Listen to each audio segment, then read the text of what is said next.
കോഴിക്കോട് കക്കയത്തിറങ്ങിയ കാട്ടുപോത്തിനെ ഒടുവിൽ വെടിവെച്ച് കൊല്ലാൻ ഉത്തരവിട്ടിരിക്കുകയാണ് വനംവകുപ്പ്.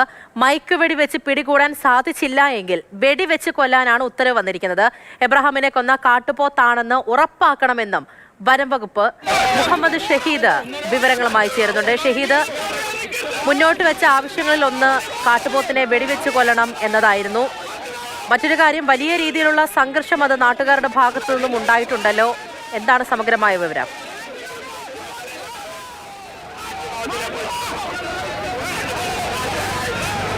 പൂജ, ഇന്നലെയും ഇന്നുമായി കക്കയത്തുള്ള കർഷകർ ഉയർത്തിയ പ്രക്ഷോഭത്തിന് ഒടുവിൽ ഫലം കണ്ടിരിക്കുന്നു. ഈ ആക്രമണകാരിയായ കാട്ടുപോത്തിനെ വെടിവെച്ചു കൊല്ലാനാണ് CCF-ന്റെ ഉത്തരവ് ഇപ്പോൾ വന്നിരിക്കുന്നത്. ആക്രമണം നടത്തിയ കാട്ടുപോത്തിനെ തിരിച്ചറിയണം, മയക്കുവെടി വെക്കാനോ പിടികൂടാനോ സാധിച്ചില്ലെങ്കിൽ വെടിവെക്കുക, വനംവകുപ്പ് നിയമം അനുസരിച്ച് വെടിവെക്കുക എന്നുള്ളതാണ് ഇപ്പോൾ CCF-ന്റെ ഉത്തരവ് വന്നിരിക്കുന്നത്.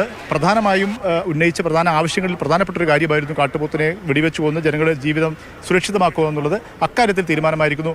മറ്റു പല കാര്യങ്ങളും, അതായത് ഈ കൊല്ലപ്പെട്ട അബ്രഹാമിൻ്റെ ഭാര്യയ്ക്ക് ഇവിടെ ചികിത്സ സഹായം, മകൻ്റെ ജോലി, കുടുംബത്തിലുള്ള നഷ്ടപരിഹാരം, ഇക്കാര്യങ്ങളിലൊക്കെ രാവിലെ കളക്ടറുമായി നടത്തിയ ചർച്ചയിൽ ഏകദേശ ധാരണയായിരുന്നു. 10 ലക്ഷം രൂപ പെട്ടെന്ന് നൽകുക, ബാക്കിയുള്ള കാര്യം മന്ത്രിസഭാ യോഗം കൂടി തീരുമാനിക്കുക എന്നുള്ള കാര്യങ്ങളിലൊക്കെ ഏകദേശ ധാരണയായിരുന്നു. പക്ഷേ ഈ കാട്ടുപോത്തിനെ പിടികൂടുന്ന വെടിവെക്കുന്ന കാര്യത്തിലായിരുന്നു ഒരു തീരുമാനമാകാതെ ഇരുന്നത്. അതിലിപ്പോൾ തീരുമാനമായിരിക്കും. അതിനുശേഷം അതുകൊണ്ട് തന്നെ ഈ ഉയർന്ന രോഷം ഇപ്പോൾ ഒരു ഏകദേശം അണഞ്ഞിട്ടുണ്ട്. പക്ഷേ ഇപ്പോഴും സമരം പൂർണ്ണമായും പിൻവലിച്ചിട്ടില്ല.